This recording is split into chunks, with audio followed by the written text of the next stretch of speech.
Hace 26 años, en París, este hombre asesinó a una mujer y practicó el canibalismo con su cadáver, pero nunca fue llevado a juicio. En la actualidad se pasea tranquilamente por Tokio, un hombre libre que sigue obsesionado con la carne humana. El caníbal japonés.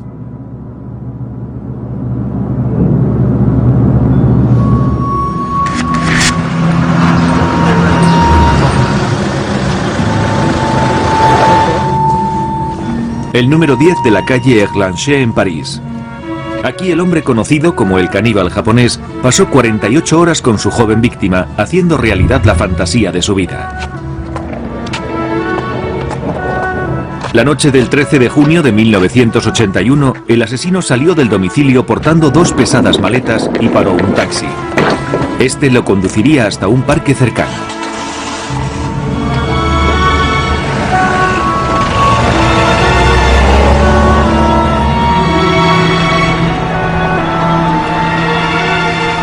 El hombre se desplazó con su cargamento sin llamar la atención.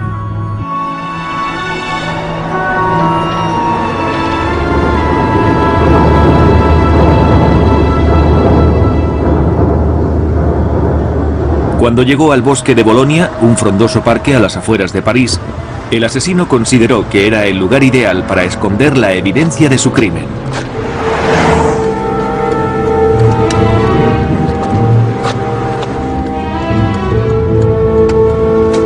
En este parque hay un restaurante flotante muy conocido. Los clientes de dicho restaurante vieron cómo un hombre de origen asiático de 1,50 m de estatura y bien vestido avanzaba hacia el lago, arrastrando 2 pesadas maletas. Poco después, el extraño individuo se acomodó en un banco y se quedó dormido. Al despertar, vio a un anciano abriendo una de las maletas de la que manaba sangre. Ante los gritos del anciano, el asesino se puso en pie y desapareció en la oscuridad de la noche.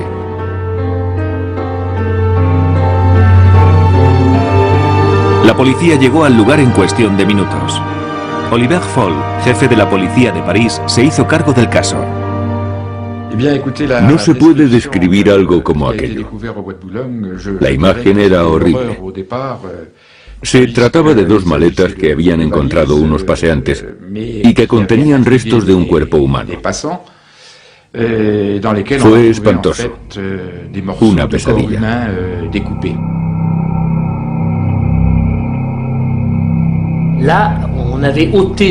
Lo que más nos llamó la atención fue que alguien había extraído carne de algunas partes del cuerpo.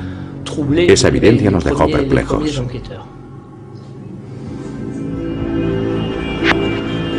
La policía ordenó que se realizara la autopsia. Rápidamente llegaron a la conclusión de que la víctima había muerto a causa de un disparo en la nuca. Debido a la mutilación del rostro, era imposible identificar el cadáver. Solo sabíamos que se trataba de una mujer joven. Más tarde, averiguaron que el asesino había mantenido relaciones sexuales con la víctima después de matarla. Debido a las evidencias de necrofilia y mutilación, la policía organizó una búsqueda sin precedentes por todo el área de París.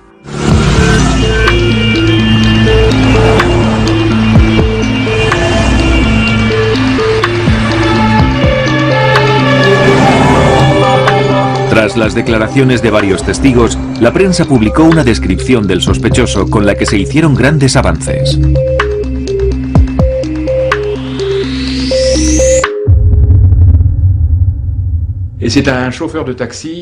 Un taxista contactó con el Departamento de Investigación Criminal e informó de que había recogido a un hombre de origen asiático en la calle Erlanger, en el distrito 16 de París. Su destino había sido el bosque de Bolonia, lo cual sorprendió al taxista. Dado que el individuo cargaba con 2 maletas, lo lógico habría sido dirigirse a una estación. Apenas habían transcurrido 48 horas desde el descubrimiento de las maletas, cuando la policía detuvo al primer sospechoso frente al portal de su casa. Lo sujeté por la cintura desde atrás y como soy bastante alto, y él es muy pequeño, tuve que agacharme para poder rodearlo por los hombros. Al mismo tiempo, otro policía le decía que estaba arrestado. Inmediatamente el sospechoso confesó haber matado a una joven en su apartamento. Parecía improbable que Issei Sagawa, un estudiante japonés de 32 años de la exclusiva Universidad de la Sorbona, fuera el propietario de 2 maletas que contenían restos humanos.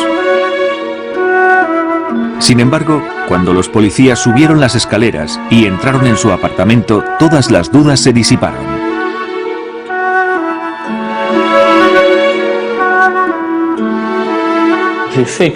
He estado a cargo de muchas investigaciones a lo largo de mi carrera, pero ninguna fue tan increíble como esta. La policía descubrió evidencias de canibalismo, como muestran las fotografías tomadas en el lugar del crimen.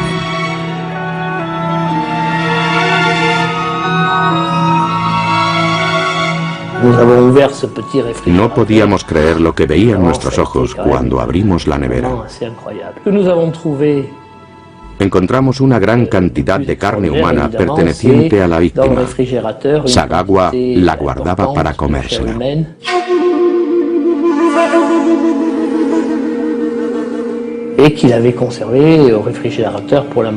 También encontramos un plato con restos de una comida hecha a base de carne humana cocinada y condimentada. También había restos de mostaza.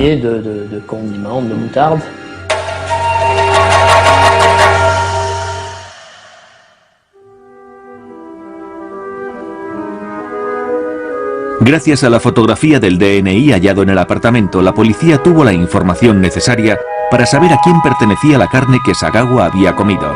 Se trataba de René Hartevelt, una esbelta estudiante holandesa de 25 años. Lo que no se sabía era el porqué de tan terrible crimen. No me gusta matar, pero no encontraba otra forma de comer la carne fresca de esa chica. Por eso tuve que matarla.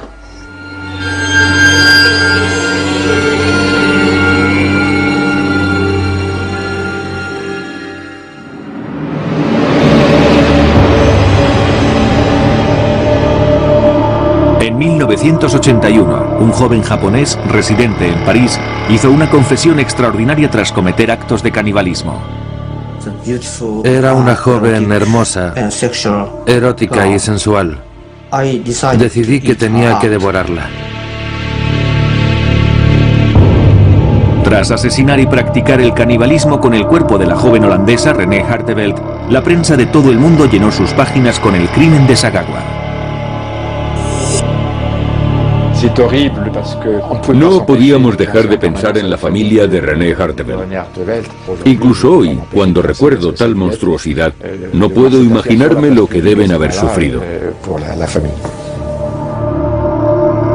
Hasta el día de hoy, los padres de René Hartevelt se han negado a hablar, pero para todos aquellos que tuvieron conexión con el caso y expresaron su opinión, era algo inhumano.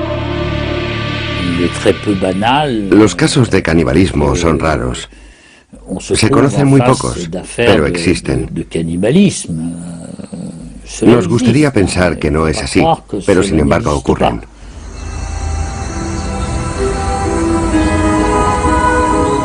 El caso de Issei Sagawa es perturbador y único no solo por ser un caso de canibalismo, sino porque a pesar de contar con la confesión del criminal, este nunca fue juzgado.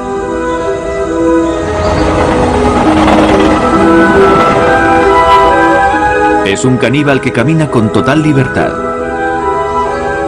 Ahora tiene 58 años y vive en Japón bajo una identidad falsa. Hablamos con Sagawa no solo para descubrir los motivos que lo llevaron a cometer el crimen, sino también para saber por qué está en libertad. Queríamos conocer las consecuencias de tan extraña situación.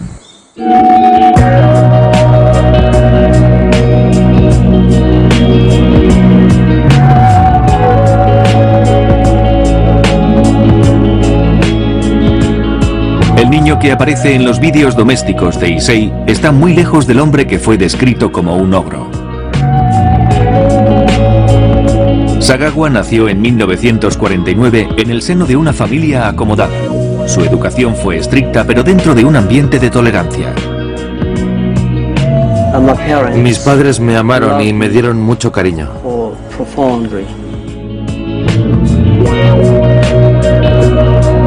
Siendo más bajito que su hermano menor, ambos crecieron como si fueran mellizos. Al nacer estuvo a punto de morir a causa de su tamaño. El recién nacido Issei no solo era pequeño, sino también muy frágil.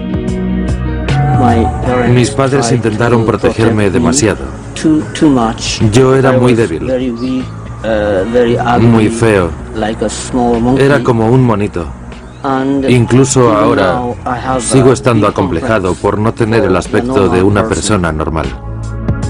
Issei era un niño inteligente que sentía gran pasión por los libros, especialmente por los que trataban historias imaginarias. A menudo participaba en un juego en el que su tío era un feroz caníbal que quería comerse a Issei y a su hermano. Me ataban junto a mi hermano. Nos levantaban y nos ponían en una inmensa olla donde nos iban a hervir para luego comernos. Era muy extraño. Cuando estaba en la escuela primaria, seguía siendo un niño muy débil. Pero lo que más me hacía sufrir era mi atracción por el canibalismo. Avergonzado de sus impulsos caníbales que se manifestaron a la par que su sexualidad y siendo consciente de su baja estatura, el adolescente Sagawa se sentía cada vez más rechazado. Nunca pude hablar con mis hermosas compañeras de clase.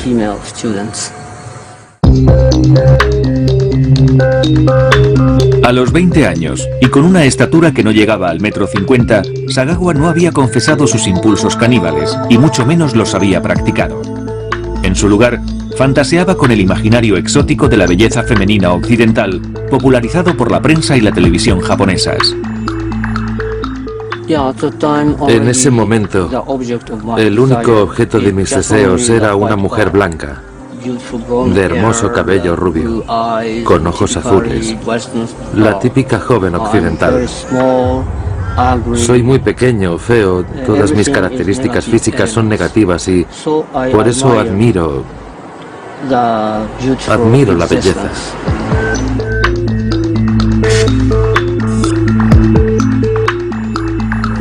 Se trata de admiración, pero esa admiración despierta en mí un apetito insaciable. Es algo complicado de explicar.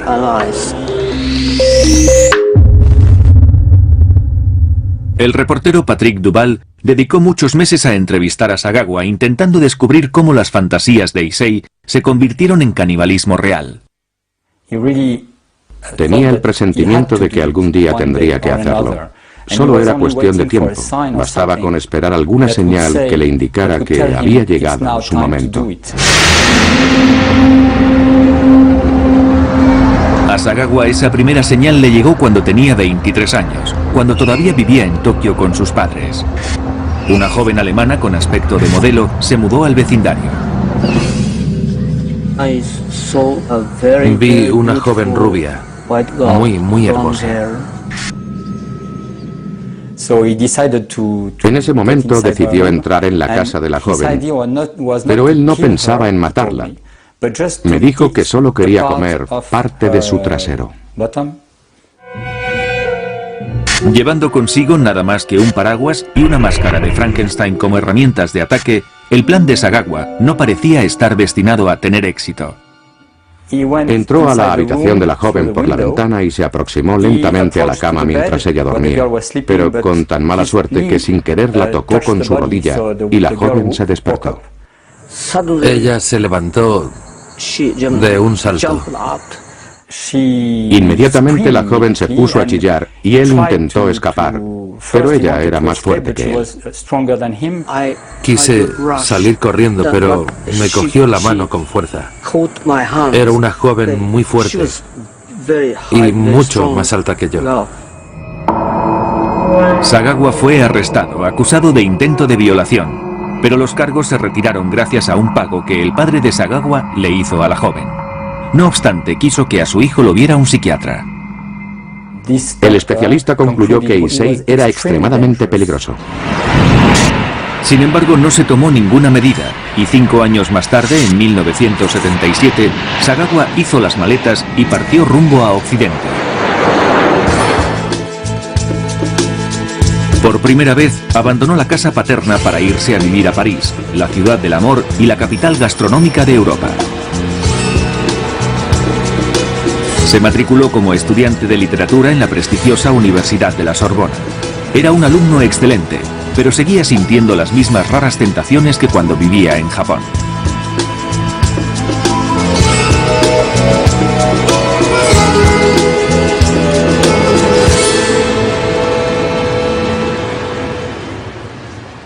Por primera vez estaba en una clase rodeado de estudiantes blancos. Mis compañeras eran pocas, pero todas muy hermosas. Eran preciosas. Cuando en 1981 la joven René Hartevelt entró en la clase de Sagawa, este quedó verdaderamente impresionado. Me sentí terriblemente atraído por la belleza de René.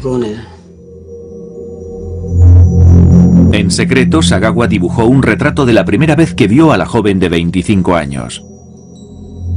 Como estudiante extranjera criada en Holanda, René era ante todo una persona amable y que inspiraba confianza. Ella era de los pocos estudiantes que hablaba con el tímido Sagawa e incluso una noche lo invitó a cenar en grupo. Me invitó a cenar con otros estudiantes franceses.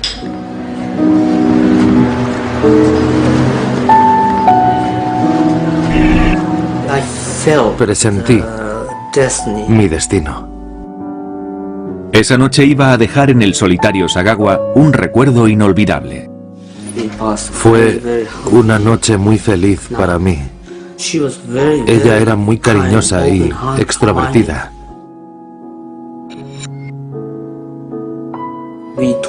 Hablamos con mucha franqueza sobre temas relacionados con el teatro o la literatura. Fue una noche espléndida. Realmente nunca la olvidaré. Cuando René escribió a sus padres, mencionó aquella cena. Les dijo lo agradable que era Issei, que se lo habían pasado muy bien juntos y que lo apreciaba mucho.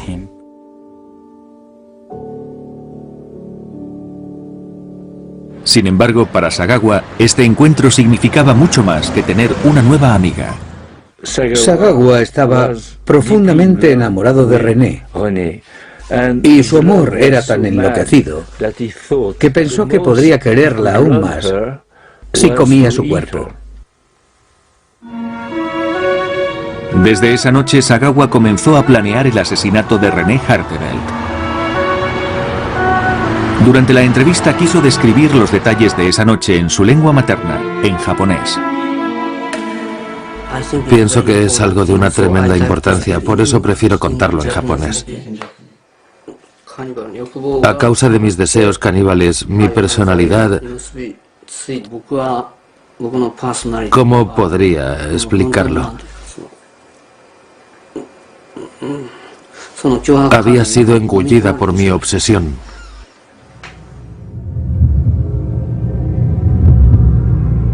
Durante las semanas siguientes, Sagawa forjó una estrecha relación con la confiada René.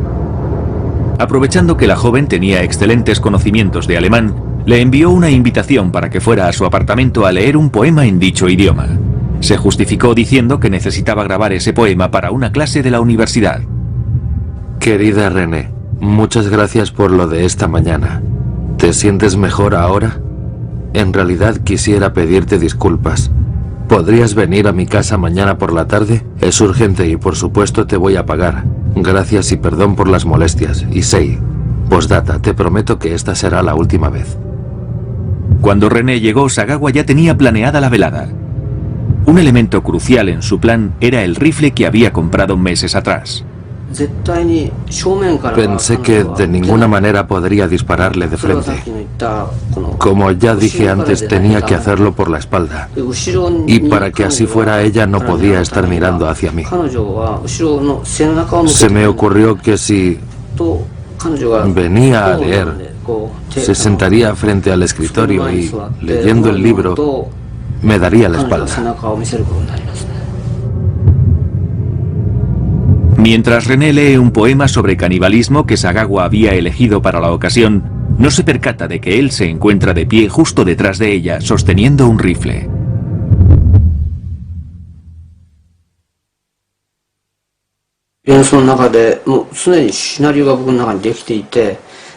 Ya había decidido que el primer bocado sería de su trasero. Al cortar la piel me llevé una sorpresa porque desconozco la anatomía del cuerpo humano. Pensé que la carne roja aparecería enseguida bajo la piel, pero no fue así. Había una capa parecida a una mazorca de maíz que no acababa nunca de traspasar a pesar de la profundidad de los cortes que hacía. Viendo que con el cuchillo era imposible, desgarré la carne con los dedos y me la llevé a la boca.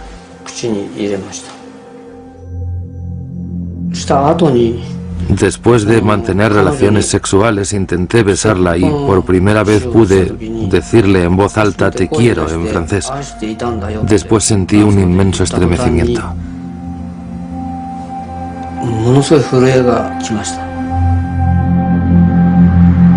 Sagawa iba a pasar 48 horas más a solas con el cadáver de René Hartevelt antes de enterrar parte de sus restos en el bosque de Bolonia.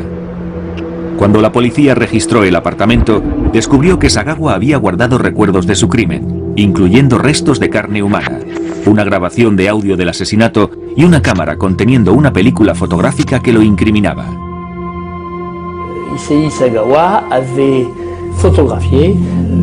Issei Sagawa tomó fotografías de las distintas fases de lo que le había hecho a la joven una vez muerta. Eran unas imágenes escalofriantes.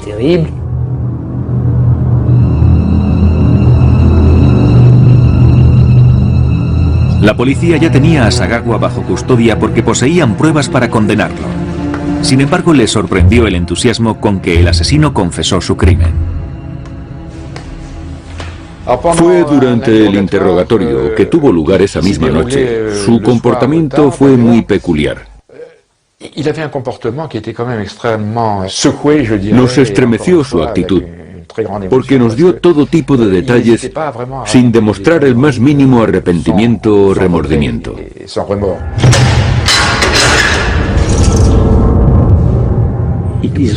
Sigue siendo un acto del que aún hoy se siente orgulloso.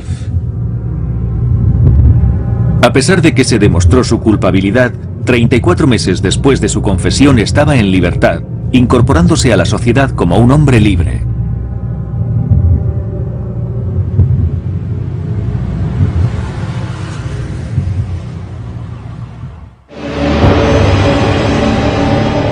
Fue arrestado en junio de 1981 y su rostro ocupó las primeras páginas de los periódicos tanto en Francia como en Japón. Era el retrato de un rostro en forma de luna carente de expresión. No manifestaba miedo, pero tampoco felicidad. Era como si simplemente no estuviera presente. La prensa estaba fascinada por este hombre que no solo había asesinado y devorado a una estudiante, sino que parecía jactarse de su delito. Así es como lo recuerda el periodista Jean-Pierre cuando lo entrevistó en la cárcel. Se golpeó los muslos y me dijo: "Esta pieza tiene muy buen sabor". A pesar de que nunca se puso en duda la culpabilidad de Sagawa, fue puesto en libertad, a lo que contribuyó el gobierno francés. En Francia, todo caso criminal tiene que pasar por un minucioso examen psicológico y psiquiátrico realizado por un forense. Está escrito en el Código Penal.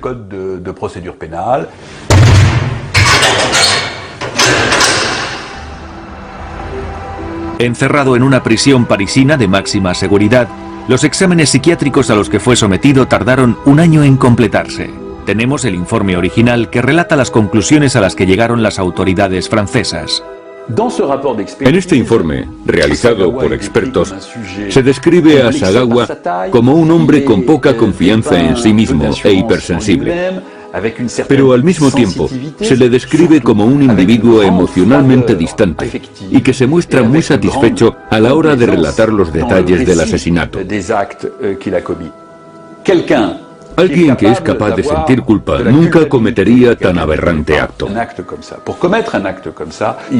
Hay que estar completamente despojado de emociones humanas para llegar a hacer algo así, sobre todo teniendo en cuenta que existe un sentimiento universal de tabú hacia el canibalismo. El informe también tuvo en consideración la educación japonesa de Sagawa, sobre todo cuando intentó deshacerse del cuerpo de la víctima en un lugar público. Concluyeron que Sagawa no estaba en su sano juicio y por lo tanto no podía ser juzgado. Habría sido inaceptable juzgar a este hombre porque en Francia no juzgamos a los enfermos mentales. Esta es la diferencia entre los estados democráticos y las dictaduras. La familia de René Hartevelt requirió una segunda opinión médica, pero su petición no fue tomada en consideración. Las familias cuyos seres queridos han muerto a manos de un asesino quieren que éste sea juzgado y condenado a cadena perpetua. En este caso, como el imputado no estaba en sus cabales en el momento del crimen, la ley manda. Creo que fue una buena decisión. Cuando me declararon enfermo mental y me ingresaron en un hospital, yo no sentía nada. Este extraño caso no iba a concluir con el ingreso de Sagawa en un hospital psiquiátrico de París por tiempo indefinido. Su padre, igual que lo había rescatado de prisión en el caso de la joven alemana, otra vez acudió en ayuda de su hijo. Mi padre contrató a un abogado muy reconocido, Philippe Lamer. Este hombre tenía mucho poder en Francia. Incluso tenía influencias dentro del gobierno francés. Me salvé gracias a él. Le preguntamos al hombre que salvó a Sagawa cómo lo había conseguido. Me puse en contacto con el Ministerio del Interior y el Ministerio de Salud franceses y les hice saber que me parecía injusto que los contribuyentes franceses pagaran la hospitalización de Issei Sagawa. Les dije que lo mejor sería enviarlo a Japón para que allí fuera ingresado en un hospital psiquiátrico. El gobierno francés mostró su conformidad y 34 meses después de que Sagawa se confesara culpable de asesinato, necrofilia y canibalismo, lo mandaron a su país. Las autoridades francesas pidieron una sola condición al concederle la repatriación.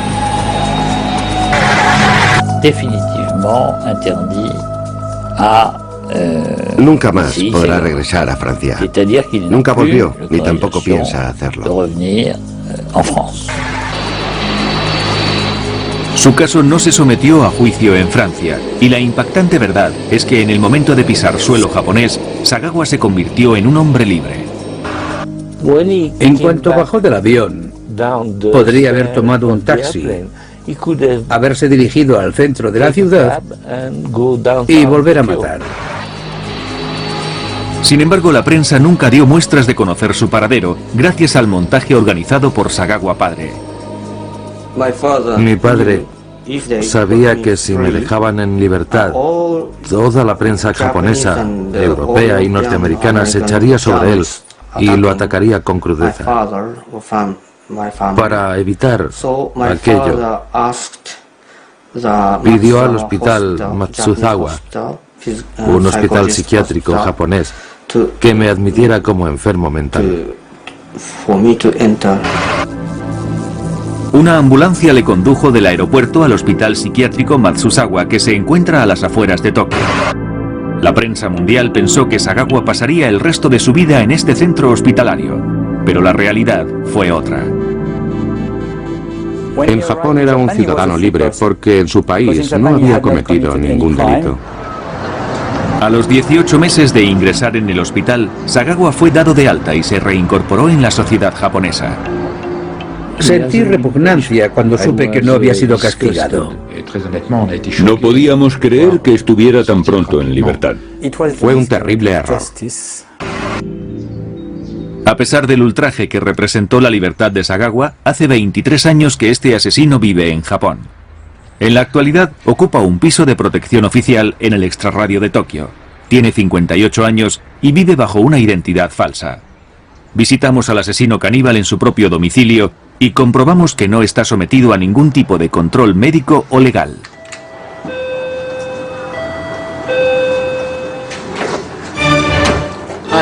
Hola.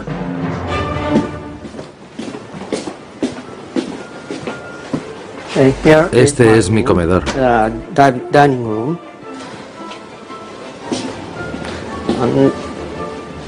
Me gusta mucho la música clásica. Sobre todo me encanta Beethoven, por la infancia que vivió.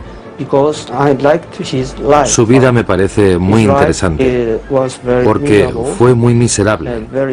Era apasionado y es cierto que a veces tenía accesos de locura, pero compuso una música espléndida.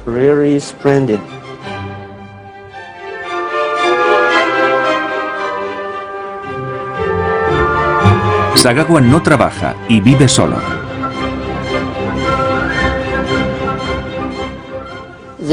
Este regalo me lo hizo mi hermano menor, por la infancia que vivió.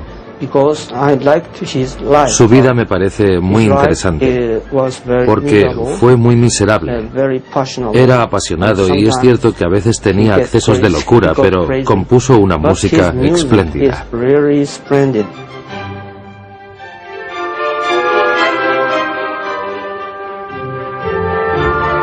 Sagawa no trabaja y vive solo.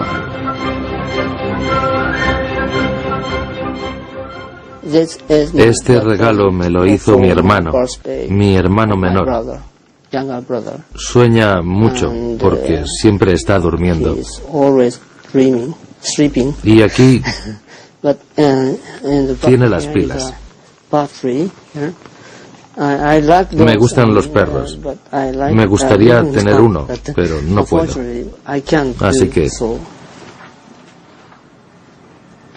Sus padres murieron hace 2 años, y todos los días Sagawa protagoniza un ritual en su honor. Les mostraré cómo lo hago.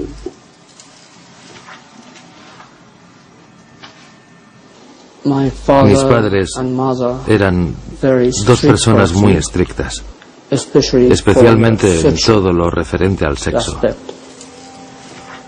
Cuando me marché a estudiar a París, pensé que podía liberarme del control que ejercían sobre mí.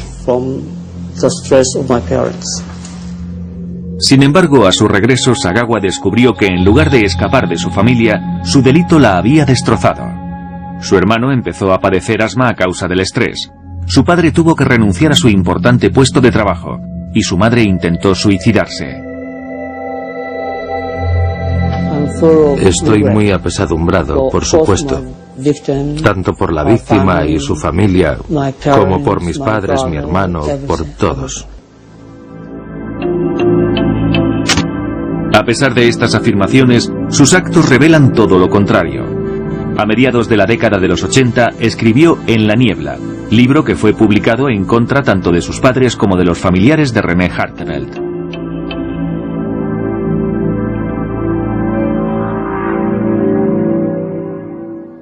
El libro es, básicamente, el relato de su propio crimen, escrito en primera persona.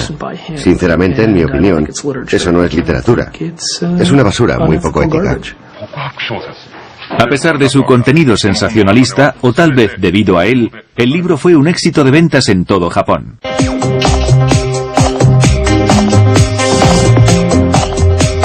Gracias Gracias a un público japonés especialmente morboso, Sagawa pudo escribir otros 19 libros acerca de su crimen, e incluso comenzó a abrir otras vías. Durante los últimos 25 años, Sagawa ha conseguido aparecer prácticamente en todos los medios de comunicación de Japón. Comenzó escribiendo libros, pero después fue más allá. Ha escrito en varios periódicos y revistas, ha dado conferencias, ha participado en simposios en una universidad japonesa y ha llegado a montar 2 espectáculos. Creo que en cada libro que escribió relatando la historia, y todas las veces que habla sobre el crimen, revive el mismo placer que cuando lo cometió.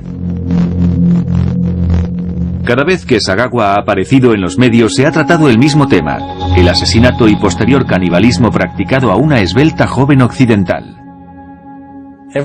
Siempre que habla de su crimen, dice la verdad sobre lo que ocurrió, pero sin embargo esa verdad se disipa a medida que pasa el tiempo. Se ha convertido en una celebridad en su país.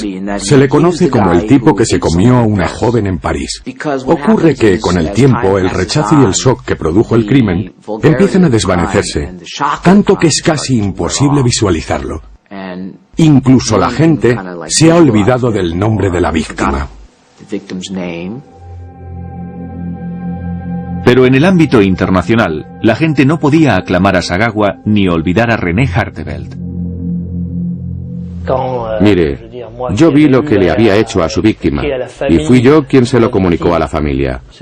Encuentro del todo inaceptable que haya utilizado su libertad para hacerse famoso gracias a su crimen. Por lo menos, debería haber permanecido callado cuando fue dado de alta en Japón. Sin embargo, salta a la vista que Sagawa nunca optó por la discreción. A menudo actúo en películas porno. Sé que está mal, pero no puedo resistirme. Siempre deseoso de rememorar la escena del crimen, para sus películas Sagawa elige a mujeres esbeltas y occidentales, similares a su víctima holandesa. Incluso llegó a rodar una de sus producciones pornográficas en un parque de atracciones en Holanda. Simplemente me gusta Ámsterdam. Y la madre de una amiga mía es holandesa. Por eso elegí esa ciudad. Hay un mercado en Japón ávido de consumir todo lo que lleva el sello de Sagawa. ¿Dónde radica el atractivo de un hombre que se comió a una mujer occidental? En Japón siempre ha existido una gran fascinación por la mujer occidental. Se la ve como algo inalcanzable, porque no hay muchas mujeres occidentales allí. Debido a la sexualidad de la mujer occidental, el crimen fue visto de forma diferente a que si la víctima hubiese sido una mujer japonesa. Y Sagawa, en cierto sentido, se convirtió en un antihéroe. A pesar de su imagen de antihéroe, este criminal ha seguido con sus obsesiones en privado. Bajo su falsa identidad, Sagawa se ha relacionado con un grupo de esbeltas mujeres occidentales que trabajan en la prostitución. Incluso ha conseguido un pasaporte y se ha ido de vacaciones con ellas. Tengo una amiga austriaca y otra canadiense, y me he ido con ellas de viaje a Islandia. Yo no les pedí que posaran de esta manera en la foto, pero aquí se puede ver que tenían estilo.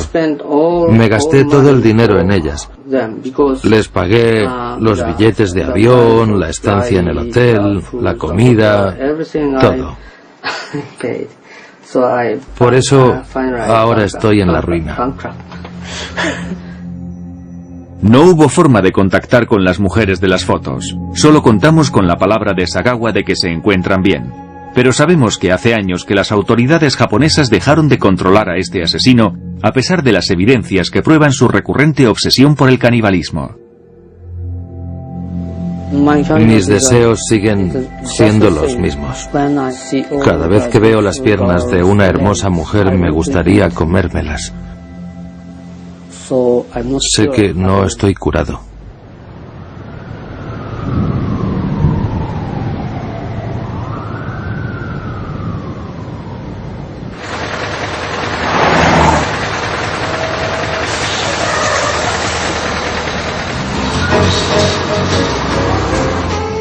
Issei Sagawa, el asesino caníbal, prófugo de la justicia y que llegó a ser el famoso más macabro de todo Japón, es un desconocido en su tierra.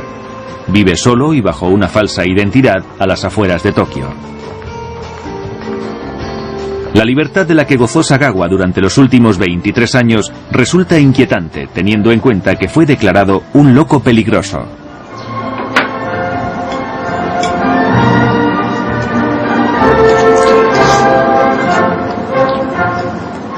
Durante el rodaje de este documental quedó demostrado que cualquiera que haya sido la condición mental que lo llevó a cometer tan terrible acto, aún permanece latente.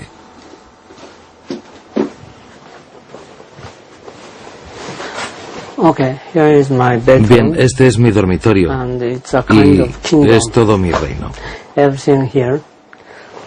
Tengo de todo, una televisión grande, me gustan mucho las películas, los dramas y también tengo muchos muñecos de peluche porque me encantan los animales. Pero sobre todo me gustan las mujeres bellas y jóvenes. Aunque ya tengo 58 años, aún sigo sintiendo un cierto deseo sexual. No obstante, ya no me interesan las mujeres blancas, es más, las odio. Creo que las japonesas son las mujeres más hermosas del mundo. El cambio en sus gustos sexuales significa que Sagawa siente ahora la necesidad de comer jóvenes japonesas. No estoy curado en absoluto.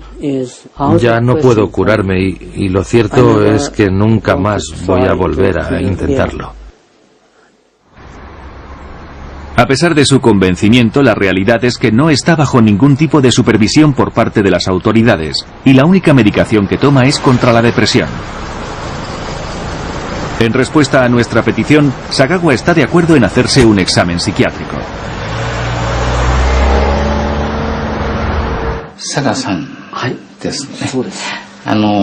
Con el objeto de prepararse para la consulta, uno de los psiquiatras criminólogos más eminentes de Japón investigó el informe psiquiátrico redactado en Francia, el historial médico de Sagawa y los libros que éste había escrito.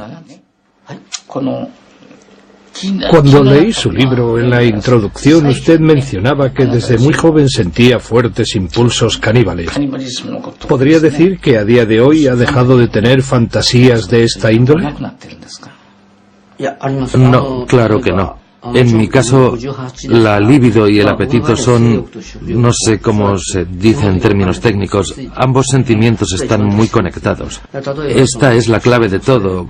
Cuando en verano veo mujeres bonitas en el tren con buenas piernas, para mí pienso que son deliciosas. ¿La masturbación va unida a sus fantasías? Por supuesto. Esa es la razón por la que contengo mis impulsos. Me masturbo y cuando termino, mis impulsos han desaparecido.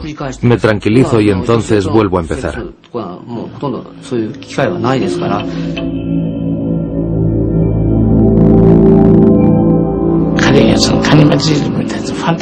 Con respecto al origen de su canibalismo, él tenía fantasías caníbales desde la infancia. El bebé mama del pecho de la madre y el niño sobrevive alimentándose de los pechos. Por lo tanto, no es extraño que un niño quisiera comer algo que ama.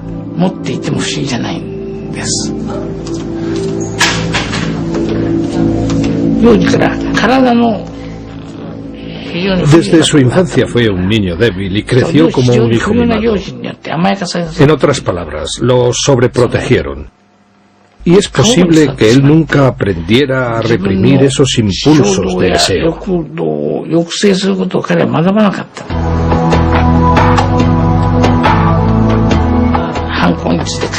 Otro punto a tener en cuenta es que ha escrito con todo lujo de detalles lo que hizo, y aún hoy sigue hablando sobre su crimen. Nos ha dicho que no lo siente como algo real. El hecho de que pueda sentirse ajeno a esas cosas significa que podría sufrir síntomas de despersonalización. Como conclusión vemos que es una persona increíblemente fría y muy en el fondo no se arrepiente de lo que hizo. Es evidente que todo en él es de una intensa frialdad emocional.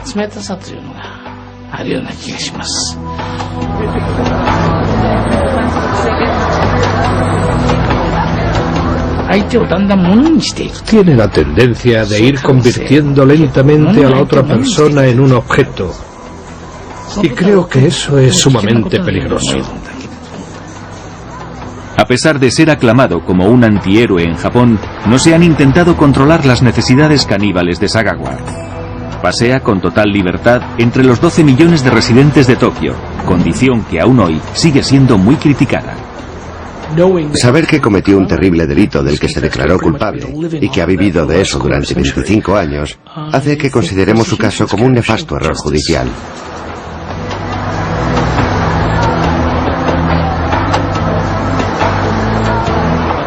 Tendría que haber sido ingresado en un hospital psiquiátrico y haberse quedado allí mucho tiempo. Tendrían que haberlo sometido a un estricto tratamiento, pero no fue así. Después de todo lo dicho, la pregunta que queda pendiente es ¿cómo rectificar el problema?